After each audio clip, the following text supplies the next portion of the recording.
always screeching and having a meltdown in Congress. That's Ted Cruz. We wanted to do a Ted Cruz special and wasn't sure how we could go about it. And then I saw this clip. So we're going to challenge you now in the comment section, if you have a moment. Excuse me, I shouldn't laugh at my own joke. Describe Ted Cruz in one word. It's difficult. I've called him Senator Cupid Stunt, which is 2 words, but I'm sure you can do better. If you need some hints, this is the clip which I saw. It's brilliant. Describe Ted Cruz in one word. Bum. Selfish. Reprehensible. Liar. He's a liar. Podcaster. Sleazy. Bad. I don't know. Everything I think of is inappropriate. Sad. Despicable. Coward. Cancun. Selfish. Greasy. Spineless. Swampy. A liar. Stinky. In one word,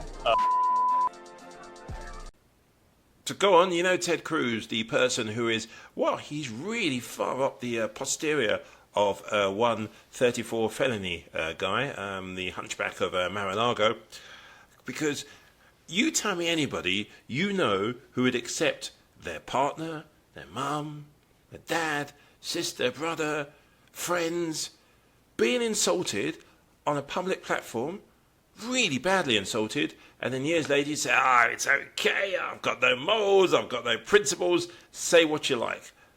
Okay, tell me again. Think about somebody close to you. Yeah, they're in desperate need of your attention. Maybe just a phone call or a little bit of support.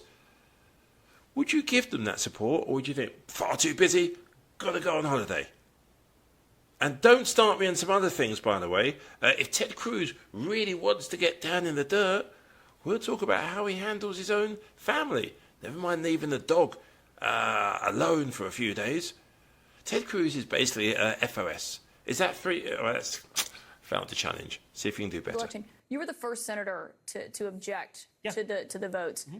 In 2024, will you certify the election results? Do you plan to object, or will you accept the results regardless of who wins the election? So Caitlin, I got to say, I think that's actually a ridiculous question. It's a yes or no question, though. No, it's not.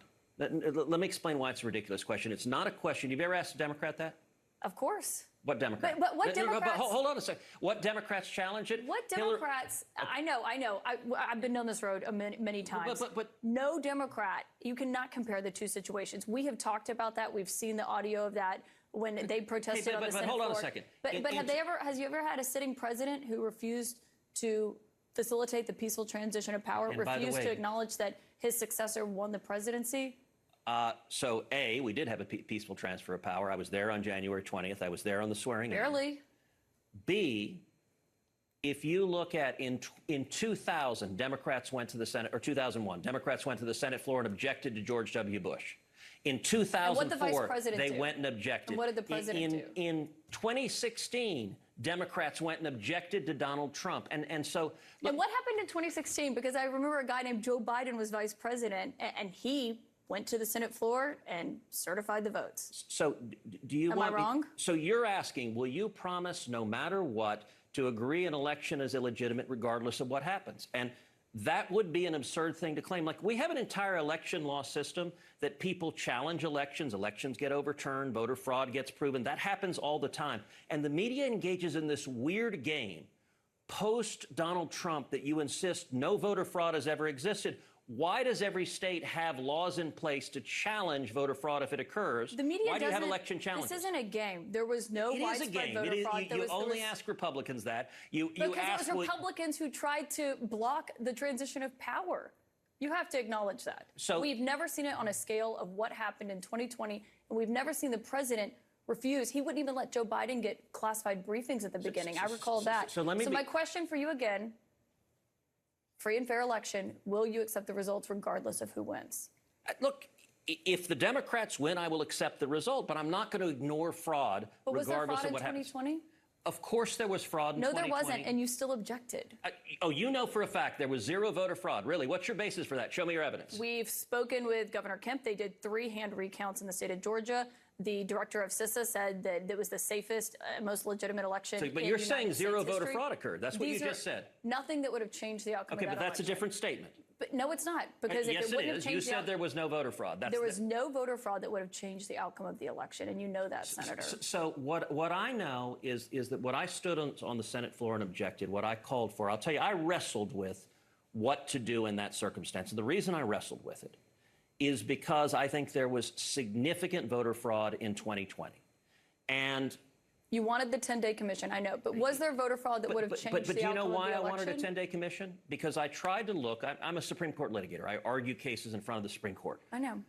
I tried to look through history and precedent, and the best precedent I could find was the election of 1876. 1876 was between Rutherford B. Hayes and Samuel Tilden. And what happened there were serious allegations of voter fraud, and Congress didn't throw its hands up and say, you know what?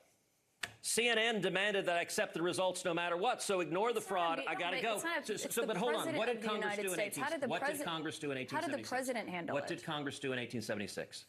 Senator, I have to know, you can't answer yes or no to this question. I'm asking a question. What did Congress do in 1876? You can't answer yes or no to this question. And Republicans, can you answer my question? Why are you refusing to answer my question? I'm conducting the interview with all due respect, Senator. And let me ask you, it's Republicans have twisted themselves in knots. It's just a yes or no question. I'm not twisting myself. I'm answering your question. You just don't like my answer. And what's your answer? Is it yes or is it no? So in 1876, what Congress did is it appointed an election commission. It consisted of 15 people, 5 House members, 5 senators, 5 Supreme Court justices. The election commission was charged with studying the evidence and making a determination of what voter fraud occurred, and that determined the winner. And what I called for in 2020 was to do the same thing, appoint an election commission, and 11 senators joined me. Senator, with all due respect, after it had been thrown out of many courts, after the Attorney General Bill Barr, because there was no basis for those court cases. No, so that's actually Senator, not. With all due respect, okay, you asked me a question. Do you want me to answer it? And you didn't answer the question. Yes, I did. Court cases were thrown out. Hold on a The Attorney second. General said there was no widespread fraud. You're not clearly answering the question. I want to thank you for that. What question am I not? I'm answering every question. I think the country would have been a lot better off with a determination of what evidence of voter fraud that occurred, and instead the media didn't want to hear it and insists voter fraud never occurs. You ought to go back and look at the Carter-Baker Commission. It was the Attorney General, and my question was about it was the media. It was CNN that relentlessly pushed that propaganda. And by the way, never propaganda? That there was no widespread fraud in the election? That voter fraud doesn't exist, and anyone who says it does is wearing a tinfoil hat. That is propaganda. And by the way, you never asked Hillary Clinton this. You never asked Stacey Abrams this. You never asked Al Gore this. With all due respect, and every one of them said the Republicans who won were illegitimate. I haven't had any of them on my show. We'll talk to them. But I don't remember there being a president who was refusing to turn over the transition of power and facilitated it. And Trump didn't either. Joe My Biden question was about became 2024. president. You did not answer it. Let me say a final Senator point Ted for Cruz, you. You we're out said of they time. haven't come. Thank you very much, My Senator opponent, Ted Colin Cruz. Allred, hasn't either. He ought to come. There was to the real show. suspense Senator Ted then Cruz, going into the thank you very 2016 much. Republican convention about whether or not the deeply offended Senator Cruz would even endorse Donald Trump, the Republican nominee for president. But Senator Cruz looked into his heart and found nothing. Nothing that would prevent him from endorsing the presidential candidate who attacked and lied about his father and attacked and lied about his wife.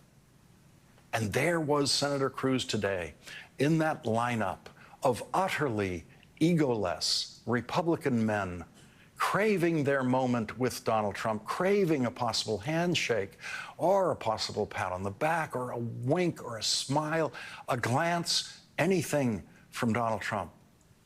Watch now, Senator Cruz crave that moment after Donald Trump passes by Senator Cruz and pays more attention to other, more obscure people in the room.